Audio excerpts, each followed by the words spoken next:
Hey everybody, it's Tripl-L, and now let's talk Knights and Magic episode 3. And I'm just gonna say, I am largely very excited about this episode. It was a really fun episode. I'm not gonna lie. Ernesti's general enthusiasm about building a giant robot, it's getting to me. And it's like, yeah, this is pretty good. I like building giant robots. But I think what things that have made me really happy for this particular episode are that it just kind of did more of what this genre of story does. You know, it started doing a few things, like it had Ernesti bringing in knowledge from his other world into this world, so bringing innovation in from a different way of thinking effectively. And it also had it started like the recognition process of the fact that Ernesti, and by extension his two friends, are not normal.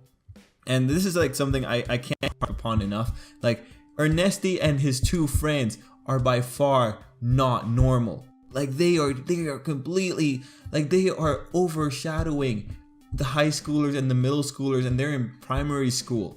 Like, these kids are on a whole other level, and this is just something that's not really expressed that much in the anime, and it's unfortunate. And the really big indicator that we started seeing in terms of characters telling us this is pretty much Edgar pretty much being the one to tell us that he's thrown common sense out of the window, and him flat out saying that the twins are not normal. It's nice that we're getting that, but in the original material it would have been much more exaggerated. It would have been much more prevalent. But in this point, you could very much make that inference by yourself if you look at what's going on and you keep in mind certain details. Actually, speaking of the original material, I do want to clarify, I have read through the first volume now, and now I have a much bigger appreciation for what this team is doing for this adaptation. And the only thing I really regret after reading that first volume is unfortunate that they dropped out. There was a whole conflict between the twins and their brother, and that whole thing was dropped. And that would have been really good, because it would have shown exactly where these kids stand in comparison to their contemporaries.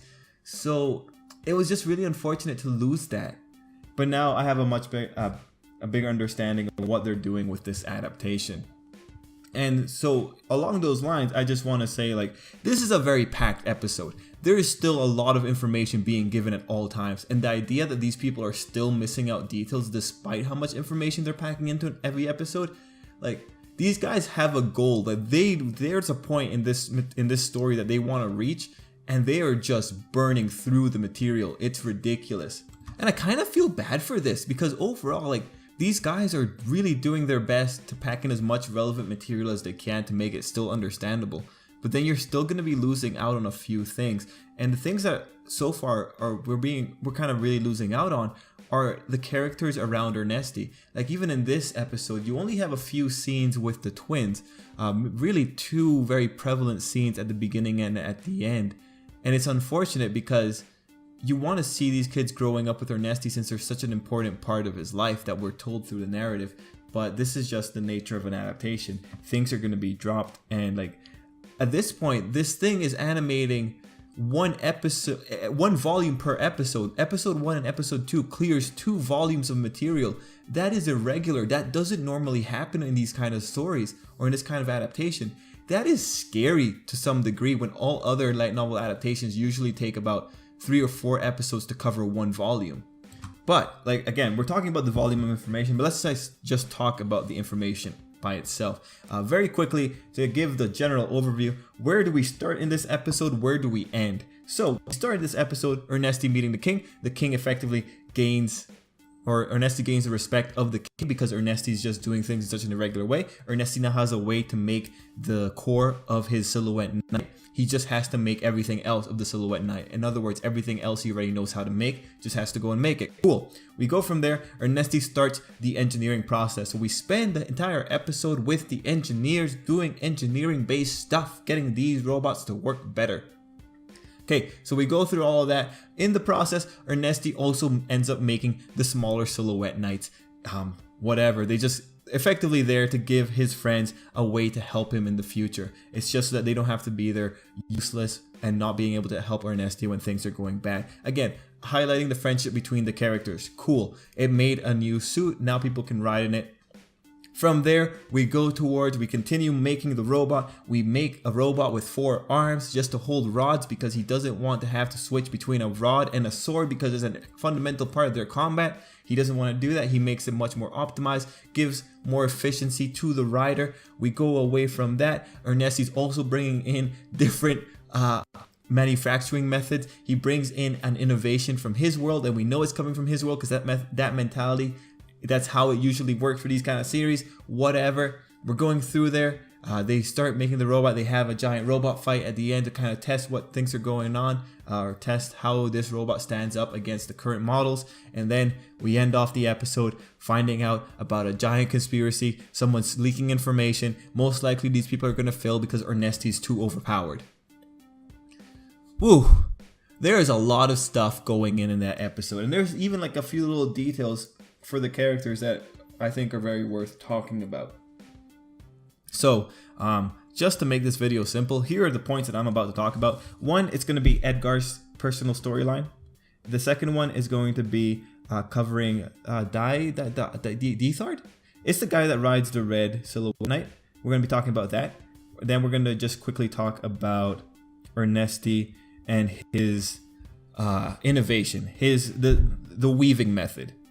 So the weaving method. The weaving method is one of the big things that he brings in this episode. And then we're going to talk about just the general passage of time. Actually, I'll say that now. The general passage of time, we should assume that there were like days upon weeks passing over the course of these episodes because the manufacturing process for these things isn't easy. And it's just the episode like kind of gives lip service to it, but it's kind of hard to get a sense for it because things are just moving so quickly. Anyway, let's start talking about things. First off, the Edgar situation. So Edgar, if you look at his lines are one, or his little personal storyline for this episode is one of personal struggle, because he's struggling with keeping up with what Ernesti is doing. Like we see him struggle a little bit when he's wearing the mini Silhouette Knight suit while the twins are doing so much better, and even to some degree Dithrick. Oh wait, that's his name though, Dithrick. Whatever. Red. We'll call him Red. He is trying a lot harder at this point, and we'll talk about that very quickly afterward. But for Edgar, he's having a little bit of struggles, and so when he has that fight against Ernesti's pretty much prototype, his little experiment, he is trying hard. And so one thing that I really enjoyed there is like, yeah, he acknowledges that common sense doesn't apply to Ernesti anymore. But I think it's nice that his little storyline culminates in him proving that he can still hold up to it. Like if Edgar gets a suit that's with Ernesti's modifications, the tissue type, I believe they called it, like he'll probably be fine. Edgar will rise to the occasion. He'll learn how to operate the suit, and he'll keep being a pretty effective knight. So it's just cool to see like that little mini storyline that he starts off in a relatively low place, ends off in a relatively high place. So pretty happy for the character, and I hope he does get the upgrades to his suit so that he can continue being relevant and not develop any scorn or any kind of ill feelings, because those kind of feelings are what ultimately make things annoying when it comes to a narrative. And speaking of ill feelings, we have Dithrick in the other side, and when we're in the engineering sequence that he's off sitting in the corner, I really enjoyed that because Ernesti brings him into the victory. Like Ernesti makes it a point to say, hey, that victory was earned between the two of us. And I really enjoyed that because at the end of the day, that's telling him he's involved, telling him that he's valued. That's really all a character ever needs to know, that he is important. And then the end result is that you have him trying harder to kind of get to this level that he can be that useful. So I like that Ernesti was smart enough to not cause any ill will to form between the characters.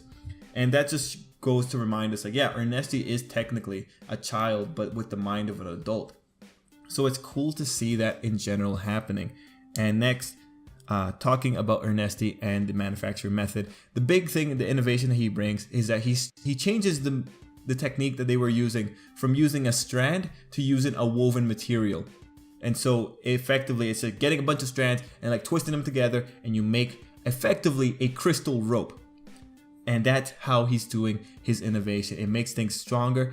It's a bit more flexible. It can bend or it can stretch a little bit more without tearing. Overall, pretty cool. Now, the only thing, and this is not taking away any points from the episode. This is just a little note.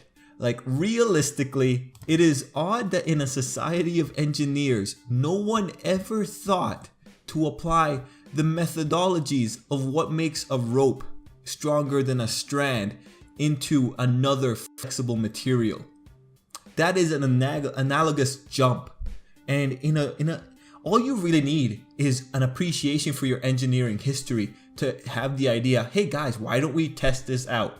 That is the scientific method. And in a society of engineers, it is very odd that it never occurred to anyone to ever take advantage of a flexible material and try to make it stronger, given what technologies they already have in place. And man, we know that they have the technology in place to make rope very quickly because they made it very quickly.